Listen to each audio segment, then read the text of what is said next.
उस बगीचे में घूमने के लिए गई। और जैसे ही उस बगीचे में घूमने के लिए गई, उसने वहां क्या देखा कि एक जगह दीमक की दीमक लगी है। दीमक माने झूठ लगी ना।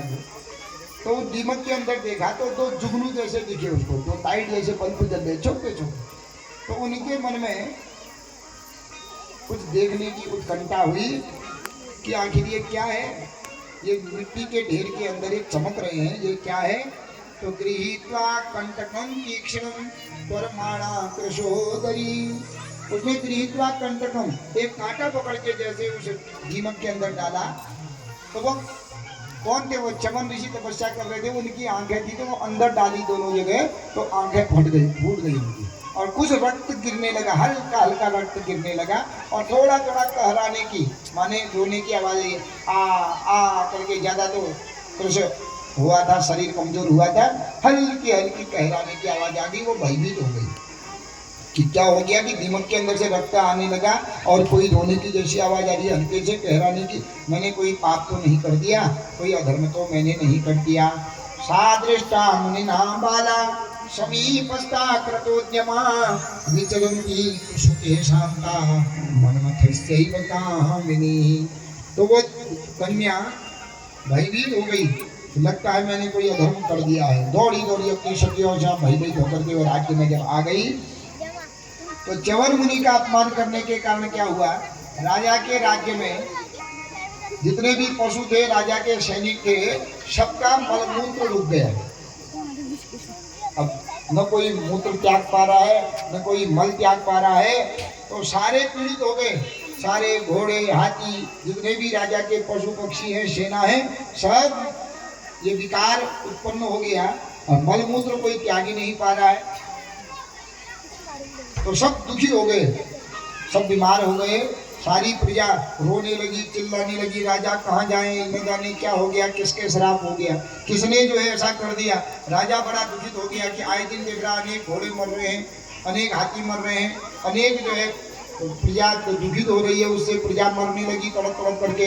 राजा बड़ा दुखित हो गया, लगता है किसी ने या तो कोई द्वेष कर दिया है, किसी ने कोई तंत्र विद्या आदि कर दी है। तो दौड़ा दौड़ा अपने राज ज्योतिषी के पास गया। हे ज्योतिषी महाराज बताइए, मेरे राज्य में अचानक क्या हुआ, मेरी तो सारी प्रजा ही पीड़ित हो गई है, मलमूत्र का वेग रुक गया है, हे महाराज क्या करना चाहिए। तो राजा गणना की, तो गणना में कहा देखो महाराज, न किसी ने कोई यंत्र किया है, न कोई किसी ने मंत्र किया है, ये तुम्हारे राज्य में किसी तपस्वी का अपमान किया है। और तपस्वी का अपमान करने मात्र से ही क्या हुआ कि तुम्हारी प्रजा दुखित हो गई है। क्योंकि जिनके राज्य में अगर कोई ब्राह्मण संत तपस्वी अगर दुखित होते हैं तो समझ दो उनका विनाश का समय आ जाता है। और जहाँ ये ब्राह्मण सुखी रहते हैं, संत सुखी रहते हैं, ज्येष्ठ श्रेष्ठ लोग मुनि सन्यासी माता पिता जहाँ सुखी रहते हैं, उनके राज्य में भयंकर देव बाधा भी अगर आ जावे तो देव बाधा भी कुछ नहीं कर सकती। इसलिए तुम्हारे राज्य में किसी ने ब्राह्मण का अपमान कर रखा है और उस ब्राह्मण का अपमान करने के द्वारा ही तुम्हारी पीड़ा जो प्रजा है वो पीड़ा से व्याप्त है और अल्प मृत्यु को ही प्राप्त हो रही है। क्योंकि जब सन्यासी ब्राह्मण अगर रुष्ट हो जाता है तो देवो रुष्टो गुरुस्ताता, गुरुस्ताता न संशय, गुरु रुष्टो न कोपी त्राता, कोपी ताता न विद्यते। जब देवता रुष्ट होते हैं तो गुरु उनको मना लेता है, लेकिन जब गुरु रुष्ट होते हैं तो देवता भी उस पर रुष्ट ही हो जाते हैं। इसलिए तुम्हारे राज्य में किसी संत का ब्राह्मण का अपमान हुआ है, जिस कारण तुम्हारी सारी प्रजा दुखित हो गई है। तुम अगर चाहते हो बचना तो ढूंढो वो संत कौन है और जा करके उसके चरणों में निवेदन करो, उसे क्षमा याचना करो। क्षमा याचना करोगे तुम्हारी प्रजा बच जाएगी। और अगर तुम अहंकार में रहोगे तो समझ लो तुम्हारा और तुम्हारी प्रजा का नाश हो जाएगा। इसलिए कभी भी किसी ज्येष्ठ का, श्रेष्ठ का, संत का, माता पिता का, ब्राह्मण का कभी तिरस्कार अपमान नहीं करना चाहिए। देखो राजा ने कौन सा जान करके अपमान किया है, अनजाने में राजा की पुत्री के द्वारा अपमान हो गया तो उसके कारण पूरी प्रजा दुखित हो गई। एक आदमी गलत काम करता है उसका फल क्या होता है, सबको भोगना पड़ता है कि नहीं। तो इसलिए कभी भी किसी का तिरस्कार, जो ज्येष्ठ है, श्रेष्ठ है, सन्यासी है, उनका कभी भी अनजाने में किया हुआ तिरस्कार से ऐसा हो गया। अब जान करके जो तिरस्कार करेगा, अपमान करेगा, उनकी क्या गति होगी। राजा सारी प्रजा बैठाई और प्रजा से कहने लगा राजा कि हे महाराज, सारे प्रजाजनों, अभी मैं आपका पिता हूँ। जिस प्रकार एक पिता अपने बच्चों पत्नी की रक्षा करता है, उसी प्रकार राजा का धर्म है कि वह हर समय प्रजा की रक्षा करे, क्योंकि वह राष्ट्र का पिता है। पिता तो घर का ही होता है, लेकिन राजा पूरे राज्य का पिता है। तो अभी मैं आपका पिता हूँ, आपका कोई राजा नहीं। तो मेरे पुत्रों, अगर किसी के कहने जान करके अनजाने में कोई गलती हो गई तो मुझे बता दो, शीघ्र हम उसी स्थान पर जा करके जिसका अपमान कर रखा है उनसे क्षमा याचना करेंगे, इसलिए आप हमें बताइए। तो सारी प्रजा से पूछा, सारी प्रजा कहे महाराज हमने ऐसा कुछ किया ही नहीं। इतने में अंदर बैठी हुई कन्या थी। कन्या समझ गई मेरे कहने अपमान हुआ है, बदले में मेरे पिता के जो है राज्य को दुख मिल रहा है। दौड़ी गई और कहने लगी, पिताजी इनके द्वारा नहीं, मेरे द्वारा जो है अपमान हुआ है। तो क्या हुआ है? तो कन्योवाच, कन्या कहने लगी, वने मया पितस्तत्र वाल्मीको विरुधावृतः क्रीडन्त्या सुदृढो दृष्ट छिद्रद्वय समन्वितः। पिताजी मैं घूमने गई तो मैंने वाल्मीकि जो है दीमक लगी हुई घोड़ लगी ना देर से वो भीतर देखा कि नाना जुगनू चल बल्ब जल रही थी। और जैसे ही मैंने उत्कंठा हुई आखिर क्या है, तो मैंने उसमें कांटा डाला तो कुछ रक्त की बूंदें गिरी और कुछ थोड़ा कहानी की आवाज़ आई। मैंने हाँ पीड़ा होती है तो ऐसी आवाज़ आई। तो बेटी कहाँ है वो? और गए तो पिताजी है। और सोचा ये जरूर कोई तपस्वी होगा। तपस्वी तपस्या करते करते उनके शरीर में दीमक लग गया। बेटी तूने ऐसा क्या किया? अब प्रजा कहती है महाराज जो मंत्री आदि हम अभी जो है इनका दीमक दूर कर दें। कहा अगर तुम दीमक निकालोगे दीमक के साथ मांस भी निकल जाएगा, चिपके होंगे, इसलिए पानी की व्यवस्था करो। तो पानी की व्यवस्था, खूब पानी डालते रहे। पानी से क्या हुआ? मिट्टी भीगती रही और थोड़ी गिरती रही। देखा कि उसके अंदर एक बूढ़े हड्डियों की माला रूप में, केवल मांस की हड्डियों के ऊपर मांस लगाए हुए बूढ़े च्यवन ऋषि।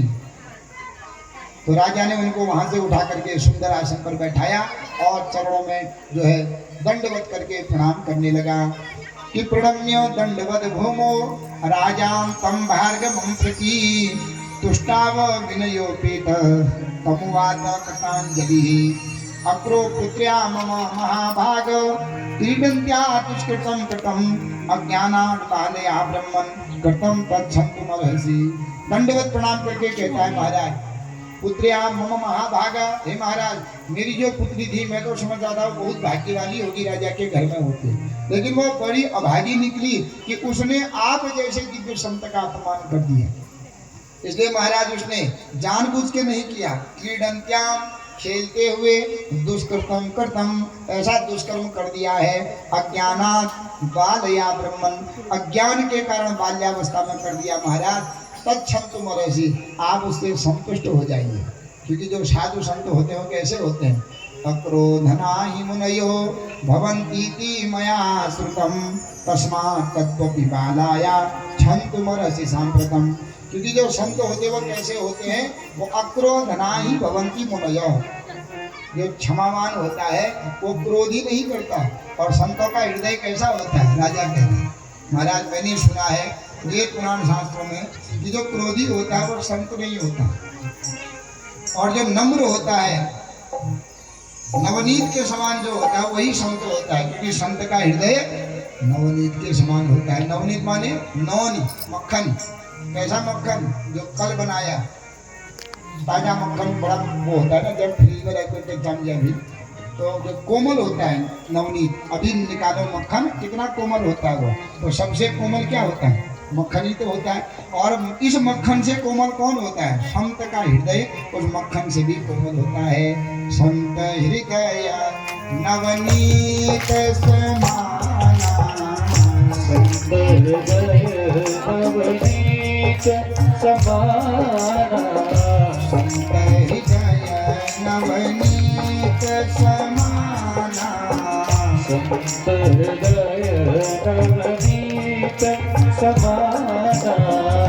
वेद पुराण निगम असगाना, वेद पुराण निगम असगाना, वेद पुराण निगम असगाना, वेद पुराण निगम सगाना संत हृदय नवनीत समाना संत हृदय नवनीत समाना। चरणों में सिर रख करके रोने लगा महाराज। अक्रोधना ही मुनयः भवन्ति इति मया श्रुतं। मैंने देखा नहीं सुना है केवल कि संत का जो हृदय होता है वह नवनीत हूँ। आपको बहुत पीड़ा हो रही है, लेकिन संत क्या करते हैं, जो सही दुख पर छिद्र दुरावा, जो स्वयं दुख भोग करके दूसरे को सुख देते हैं उसे ही संत कहते हैं। और संत का जीवन ही क्या होता है, साधनोति परः कार्यान इति संतः, जो दूसरे का कार्य साधन के लिए ही अवतार लेते हैं। क्योंकि संत का जन्म नहीं होता, अवतार होता है। अवतार माने दूसरों का तारण करने के लिए ही संत इस पृथ्वी में आते हैं। तो महाराज आप स्वयं कष्ट भोग करके हमको सुख दे रहे थे, क्योंकि जब आप तप करते हैं, संत लोग जब जप करते हैं, तप करते हैं, गृहस्थ जीवन त्यागते हैं, इच्छाओं को त्यागते हैं, और उनके जप तप के द्वारा ही तो पृथ्वी टिकी है एक तरफ। तभी तो समय पर बारिश हो रही है, तभी तो पृथ्वी अन्न दे रही है। उन्हीं के तप के द्वारा जो है वायु निरंतर बह रही है। ये सब किसके लिए, धर्म के ही के कारण बह रही है। इसलिए महाराज आपका जीवन तो धर्म के लिए होता है, आप क्रोधी नहीं होते महाराज। तो महाराज मेरा क्षमा करें, मेरी पुत्री को क्षमा करें। तो अनेक प्रकार से हमने विनय किया। तो च्यवन उवाच, च्यवन कहने लगे, राजन नाहं कदाचिद् वै करोमि क्रोधमड्वती न मया देव सत्तस्त्वं दुहित्रा पीडने कृते। राजा मुझे तो पता ही नहीं है कि तेरी लड़की ने मेरे आंख फोड़े। मैं तो समझ रहा था किसी और ने फोड़े हैं, कोई पाखंडी होगा, कोई अधर्मी होगा। तो मुझे तो पता ही नहीं, मैं श्राप क्यों लूंगा। मैंने तुझे श्राप नहीं दिया है। नेत्रे पीड़ा समुत्पन्ना मम चात्यम निरागस तेन पापेन जानामि दुःखिस्तत्वं महीपते। मैंने अभी श्राप थोड़ी दिया है। तो महाराज मेरी प्रजा दुखित क्यों है। कहा मुझे तो अभी पता चल रहा है तुम्हारी कन्या ने मेरे आंख फोड़े, तो मुझे पता चलेगा तभी तो श्राप दूंगा। तो महाराज मेरी प्रजा दुखित क्यों है। प्रजा दुखित का कारण यह है कि तुम्हारी कन्या ने मेरा अपमान कर रखा है, और जो तपस्वी का अपमान करता है भगवान की क्रोध की अग्नि में वो जल करके भस्म हो जाता है। अभी मैंने श्राप नहीं दिया, मैं तो श्राप दूंगा तो तुम्हारा राज्य ही नाश हो जाएगा। तो महाराज ये मेरी प्रजा श्रापित क्यों है। श्रापित इसलिए है कि मैंने जो तप कर रखा था, मेरी तप में बाधा डालने के कारण, क्योंकि मैं भगवान का परम भक्त हूँ, और भक्त से जो दोष करता है तो भगवान की ही क्रोध रूप की अग्नि में जल करके वह भस्म हो जाता है। प्रसंग बताने लगे कि कपिल मुनि जो तपस्या कर रहे हैं ना, राजा सगर के 60,000 पुत्र, राजा सगर ने 99 यज्ञ कर दिए। क्रोध आ गया। हन्यकाम एष पापः करुणलोचनः। मारो इस पाखंडी साधु को, नाम का है साधु और हमारे घोड़े को चोरा हुआ है, मारो इसको। हन्यताम एष, मारो इसको, मारो मारो। जब इस प्रकार से मारो मारो कहा तो कपिल मुनि के केवल नेत्र खुले, क्रोध थोड़ी किया कपिल मुनि। नेत्र खुले, नेत्र खुल के ही वो 60,000 जल करके भस्म हो गए। तो कपिल मुनि ने थोड़ी जलाया उनको। कपिल मुनि के जो परम भक्त थे, तो भगवान के भक्त का जो अपमान कर लेता है ना, तो भगवान की क्रोध की अग्नि में वह जल करके भस्म हो जाता है। जो अपराध भगत करत रही, जो अपराध भगत करत रही, जो अपराध भगत करत रही, जो अपराध भगत करत रही। राम रोष पावक सोज रही, राम रोष पावक सोज रही, राम रोष पावक सोज रही, राम रोष पावक सोज रही। जो अपराध भगत करत रही, जो अपराध भगत करत रही। जमन ऋषि कहते राजन मैंने तो श्राप ही नहीं दिया। जो भगवान के भक्त का अपमान करता है ना, तो भगवान की क्रोध की अग्नि में वो जल जाता है। इसलिए कभी भी जो भगवान के परम भक्त हैं उनका कभी अपमान नहीं करना चाहिए। भले ही भक्त हमको छोड़ देगा, पर भगवान कभी हमको नहीं छोड़ता है। क्योंकि भगवान क्या होते हैं, भगवान अपने भक्त के ही अधीन होते हैं। दुर्वासा ऋषि की कथा आती है भागवत में अम्बरीश की। अम्बरीश भगवान के परम भक्त थे।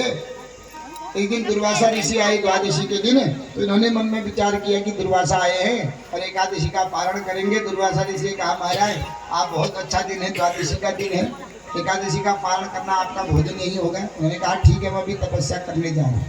और वहाँ गए, नहाने धोने संध्या पूजा करने गए। अब यहाँ द्वादशी थोड़ी ही थी, क्योंकि एकादशी की महिमा तब है कि गृहस्थ को द्वादशी के दिन पारण कर लेना चाहिए, और गृहस्थी को जो है त्रयोदशी का पारण करने से संतान हंता कही गई है। इसलिए पंचांग में लिखे रहते ना स्मार्ता नाम और वैष्णवा नाम। तो पंचांगकार तो हम उतने ज्ञानी थोड़ी होंगे, वो ज्ञानी होंगे तभी तो पंचांग बना रहे हैं। फिर भी हम द्वेष करते हैं, नहीं तो नाती नहीं असली। जब वो पंचायत तो हम इतने ज्ञानी है तो स्वयं का पंचांग बनाए, नहीं बना सकते हैं। जो पंचांग में लिख रहे हैं उनकी बात माननी चाहिए। तो गृहस्था नाम और जो है स्मार्ता नाम और वैष्णवा नाम। तो वैष्णवी लोग त्रयोदशी को पारायण करते हैं, लेकिन गृहस्थी लोगों को त्रयोदशी में पारायण करने से दोष लगता है, संतान हंता कही गई है कि पारणाये न लभ्येत द्वादशी कलयामपि तदानीं दशमी बुद्धा। पारायण के दिन अगर द्वादशी नहीं है कल एक पल भी, तो दशमी विद्या। दो प्रकार की होती है ना, विद्या और शुद्धा। दशमी युक्त विद्या, द्वादशी युक्त शुद्धा। द्वादशी युक्त ज्यादा करते हैं, लेकिन तो द्वादशी तिथि को देख करके एकादशी तिथि का निर्णय किया जाता है। अगर द्वादशी बिल्कुल नहीं है दूसरे दिन, तब हमको दशम विद्या करनी चाहिए। और द्वादशी तिथि थोड़ी देर भी है तब हमको द्वादशी युक्त ही करनी चाहिए, क्योंकि पारायण गृहस्थ के लिए द्वादशी में ही किया जाता है। तो इस प्रकार से तो देखा उन्होंने कि अब द्वादशी जाने वाली है, फिर त्रयोदशी लग जा रही है, और गृहस्थ को त्रयोदशी में एकादशी करने से संतान हंता है, संतान का दुख होता है। अब क्या करूं, मैंने उनको निमंत्रण दिया है और बिना निमंत्रण उनको भोजन कराए मैं भोजन करूंगा, मेरा धर्म भ्रष्ट हो जाएगा। और अगर मैं उद्यापन पारायण न करूं तो फिर मेरा व्रत विफल हो जाएगा। तो बहुत विद्वानों के पास उन्होंने कहा देखो भैया ऐसा है, तुम निर्जला व्रत करते हो तो जल पी लेना, चरणामृत पी लो, भगवान का पारायण हो जाएगा। क्योंकि जो निर्जला व्रत करता है एक घूंट दूसरे दिन पानी पी ले पारायण हो जाएगा। जो अन्न नहीं खाता द्वादशी में अन्न खा दो तो पारायण हो जाएगा। क्योंकि द्वादशी दिन भात खाना जरूरी हो ना, एकादशी व्रत करके द्वादशी के दिन भात जरूरी होता है, थोड़ा जरूर खाना चाहिए, क्योंकि अन्न दूसरे दिन देना चाहिए, तब पारायण माना जाता है। तो इसलिए तो महाराज तो क्या करें, उन्होंने भगवान का चरणामृत पी दिया। दुर्वासा ऋषि आए, उनको पता चला कि तूने मुझे निमंत्रण दिया और तो उसको आगमन करके बैठा है, तो पारण कर दिया। उन्होंने अपना चक्र छोड़ दिया, जो क्रोध करने लगे, श्राप देने लगे। तो भगवान विष्णु का चक्र दुर्वासा ऋषि का पीछे करने लगा। भागते ब्रह्मा जी के पास गए, मेरे रक्षा करो, नहीं कर पाऊंगा। विष्णु के पास, शंकर के पास गए, चक्र से मेरी रक्षा करो। विष्णु भी कहते हैं मैं नहीं कर पाऊंगा। अब तो मैं जो है विष्णु के पास गए, महाराज रक्षा करो, तुम्हारा ही चक्र है। भगवान ने कहा मैं भी इस चक्र से तुम्हारी रक्षा नहीं कर सकता हूँ। तो कौन करेगा? जिसका तुमने भक्त का अपमान किया है उस भक्त के पास जाओ, वही भक्त के द्वारा तुम्हारा मान हो सकता है। क्योंकि भगवान से कहा तुम किसके अधीन रहते हो? तो भगवान कहते अहम भक्त पराधीनम, मैं किसके अधीन हूँ? मैं भक्त के अधीन हूँ। मेरा भक्त मुझे जैसे जो है रखता है मैं वैसा ही होता हूँ। इसलिए क्या करते हैं भगवान अपने भक्त के अनुसार अपना नियम, जब भक्त और अपना प्रण आता है तो भगवान अपने भक्त की लाज रखने के लिए अपने नियम को त्याग देते हैं। तो प्रेम के पाले पड़ करके भगवान क्या करते हैं, नियम बदल देते हैं। और कैसे बदला? महाभारत के युद्ध में आपको पता होगा, भगवान ने जब महाभारत का युद्ध निश्चित हो गया ना कि इतने दिन बाद युद्ध होना है, तो दुर्योधन दौड़ा दौड़ा गया द्वारिका में। द्वारिका में गया, रुक्मणी जी ने कहा कि वो सोए हुए हैं। भगवान ने देखा कि ये दुर्योधन आ रहा है, दुर्योधन आ रहा है तो मुझे पता है कि क्यों आ रहा है, मुझे मांगने आ रहा है। तो भगवान सोने का बहाना कर दिया, उनका पत्नी सो। तो दुर्योधन आया दौड़ा दौड़ा, कहाँ है, मुझे मिलना है। रुक्मणी जी ने कहा सोए है। नहीं नहीं मुझे जाने दो। और भगवान सोए थे तो दुर्योधन गया, भगवान श्रीराम बैठ गए। 1-2 घंटे बैठे रहेंगे। उसके बाद अर्जुन भी आ गए। अर्जुन ने कहा कहाँ है भगवान, क्यों क्या काम है? परसों से युद्ध है, मैं भगवान से कह रहा हूँ आया हूँ कि हमारे तरफ से लड़े।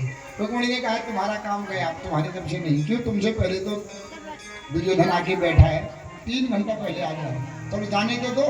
तो अर्जुन गए, अर्जुन भगवान के पाँव पर बैठे। थोड़ी देर बाद भगवान जगे।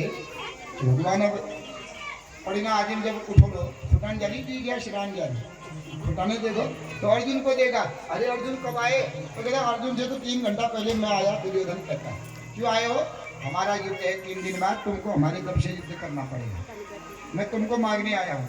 भगवान ने अर्जुन से कहा, अर्जुन भी कह रहा है मैं भी तुमको मांगने आया हूँ। भगवान ने कहा भैया देखो, मैं जब उठा पहले जिस पर मेरी दृष्टि गई मैं उसी को वरदान दूंगा। तुम बाद में चाहे पहले आए हो लेकिन तुम पर दृष्टि मेरी बाद में गई है। तो वो बड़ा निराश हो गया। अब अर्जुन को कहेंगे तो अर्जुन से कहा तुम मांग।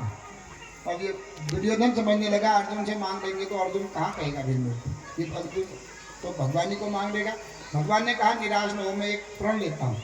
एक तरफ मेरी पूरी नारायणी सेना रहेगी और दूसरी तरफ मैं केवल अकेला रहूँगा और मैं अस्त्र नहीं उठाऊंगा, शस्त्र नहीं उठाऊंगा, केवल दूसरी तरफ रहूँगा। अब तुम दोनों में जिसको जो ठीक लगता है कि एक तरफ मेरी पूरी सेना जाएगी युद्ध करेगी, दूसरी तरफ मैं रहूँगा और मैं कभी न अस्त्र उठाऊंगा न शस्त्र का भी देखूंगा। लेकिन अर्जुन पहले मांगेगा। तो अर्जुन से कहा मांग। तो दुर्योधन कह रहा है हे सरस्वती चाहे मुँह में बैठ जाए तो कृष्ण मांग लियो।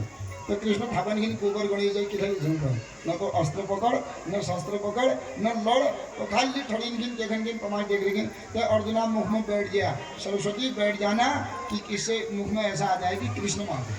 तो अर्जुन ने कहा महाराज, भगवान ने कहा मांगो। अर्जुन ने कहा मुझे तुम चाहिए। अर्जुन तुम ध्यान कर अच्छे से सोच लो, मैं कुछ नहीं करूँगा, अस्त्र नहीं पकड़ूंगा, शस्त्र नहीं पकड़ूंगा, लेकिन फिर भी तुम सोच लो। अर्जुन कहता महाराज कुछ न हो, आप अस्त्र न पकड़ो, शस्त्र न पकड़ो, कुछ न करो, लेकिन क्या है आप हमारे, मैं आप ही को मांगता हूँ, बस हो गया। तो दुर्योधन कहता बस हो गया, मुझे भी यही चाहिए था महाराज, अब मुझे आपकी सेना है। तो दुर्योधन बड़ा प्रसन्न होगा, अब तो हमारी जीत निश्चित है। दौड़ा दौड़ घरमन है जो हस्तिनापुर में बड़ा मगन होते हुए आया। भीष्म पितामह ने कहा आगे वरदान मांग के आ गए? हाँ मांग के आ गया। अब तो हमको कोई हरा ही नहीं सकता है। क्यों, क्या हुआ? पूरी घटना बताई, मैं भी गया, अर्जुन भी गया, ऐसा हुआ। और उन्होंने एक तरफ कहा मैं रहूँगा और एक तरफ कहा कि मेरा जो है पूरी नारायणी सेना रहेगी। तो कहा क्या मांगा फिर तुमने? तो कहा मैंने यही मांगा। अर्जुन ने कृष्ण को मांगा, मेरी तरफ से पूरी नारायणी सेना आ गई, अब मुझे कौन हरा सकता है? और भीष्म पितामह समझ तेरे भार पड़ जा रहा है। भगवान जिस पक्ष में होते उस पक्ष की कभी हानि होती है क्या? यह तो हरि ततः विजय श्री गुणास्ते, जिस पक्ष में भगवान होते हैं ततः विजय, उसी की जय होती है। श्री लक्ष्मी का वाजपेयी की तरफ होता है और सुखी भी वही रहता है, क्योंकि जहाँ भगवान है लक्ष्मी वहाँ दौड़े चले आती है। जहाँ पति होगा पत्नी को वहीं तो जाना पड़ेगा। जा करके घरवाला नौकरी में जो घरवाला भी नहीं जाना, घर वाला थोड़ी आएगा नौकरी छोड़ के। तो जहाँ भगवान विष्णु होंगे वहाँ लक्ष्मी आएगी कि नहीं आएगी? तो लक्ष्मी आएगी तो वैभव अपने आप चला आएगा।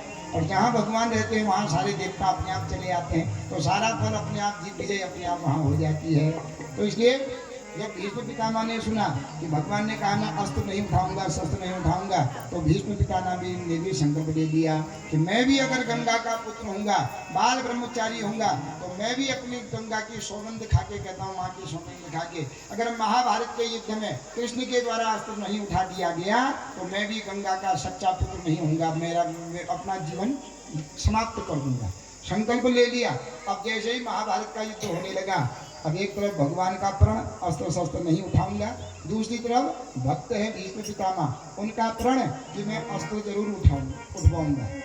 तो क्या हुआ, जब अर्जुन के साथ युद्ध होने लगा, अर्जुन का रथ धस गया और जैसे ही भीष्म पितामह बाण लेके अर्जुन को मारने आए, भगवान ने क्या किया, आज अपने भक्त की रक्षा करने के लिए चक्र उठा दिया पहिया।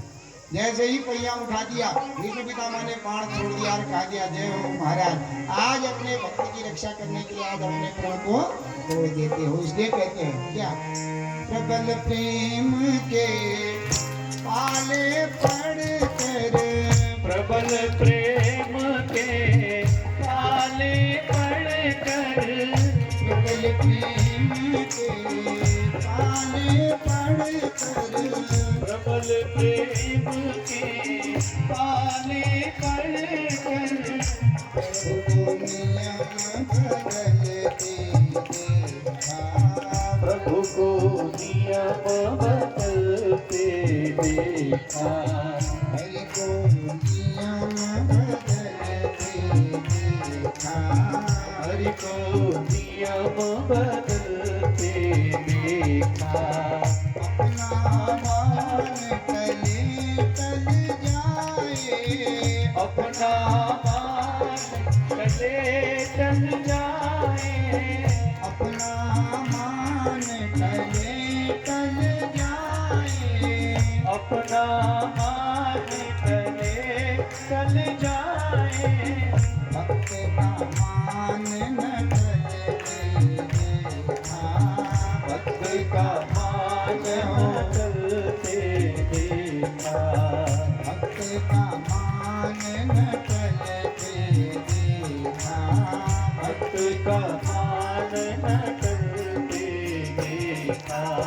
जिनकी केवल कृपा दृष्टि से जिनकी केवल कृपा दृष्टि से जिनकी केवल कृपा दृष्टि से जिनकी केवल कृपा दृष्टि से सकल विश्व को फलते देखा सकल विश्व को फलते देखा उनको गोकुल में माखन पर उनको गोकुल में माखन पर 100 बार मचलते देखा 100 बार मचलते देखा 100 बार मचलते देखा 100 बार मचलते देखा। प्रबल प्रेम के पाले पढ़कर प्रबल प्रेम के पाले पढ़कर प्रभु को नियम बदलते देखा प्रभु को नियम बदलते देखा उनके चरण कमल कमलाते जिनकी चरण कमल कमलाते पग तल भीन निकलते देखा पर तल से निकलते देखा उनको ब्रज की कुंज गलिन में उनको ब्रज की कुंज गलिन में पंकज पथ पर चलते देखा कंटक पथ पर चलते देखा। भगवान कितने कोमल है कि जब वो लक्ष्मी जी के हाथ कमला कहते हैं कमल लिखते हैं तो इतनी कोमल लक्ष्मी जी हैं तो वैकुंठ में भगवान के पांव हर समय जो है लक्ष्मी जी के हाथ में रहते हैं थोड़ा भी ये लक्ष्मी नीचे रखे तो कहें भगवान कहें ये भी पीड़ा हो गई है मुझे पीड़ा हो रही है ये फूल बिछाए हैं इनके द्वारा मुझे पीड़ा हो रही है और ऐसे कोमल भगवान के जो चरण हैं आज अपने भक्तों का मनोरथ पूर्ण करने के लिए क्या कि गोकुल की कंठ गली जो है कुंज गली के मथुरा की कांटों में वो अपने भक्त के मनोरथ पूर्ण करने के लिए दौड़ रहे हैं ये उनको ब्रज की कुंज गलिन में उनको ब्रज की कुंज गलिन में कंटक पथ पर चलते देखा कंटक पथ पर चलते देखा अपना मान टले टल जाए अपना मान टले टल जाए भक्त का मान न टलते देखा भक्त का मान न टलते देखा जिनकी ब्रह्म प्रकृति के भय से जिनकी प्रकृति के भय से जिनकी प्रकृति के भय से जिनकी प्रकृति के भय से सागर सप्त उबलते देखा सागर सप्त उबलते देखा भगवान पर थोड़ा अगर क्रोध आ जाता आता है। जो भ्रकुटी है बम को थोड़ी टेढ़ी कर लेते हैं तो भगवान का कोप देख करके सातों सागर बोलने लग जाते हैं, प्रलय हो जाएगा, प्रलय हो जाएगा।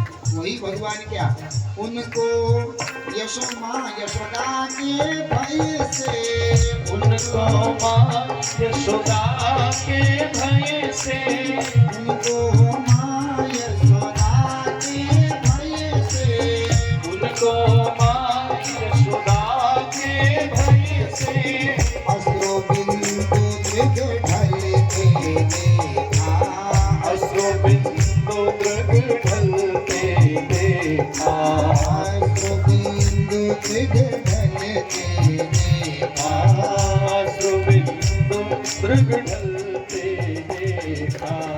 इनका ध्यान विरंच संबोधन, जिनका ध्यान विरंच संबोधन, सनकादिक न सबलते देखा, सनकादिक न संभलते देखा,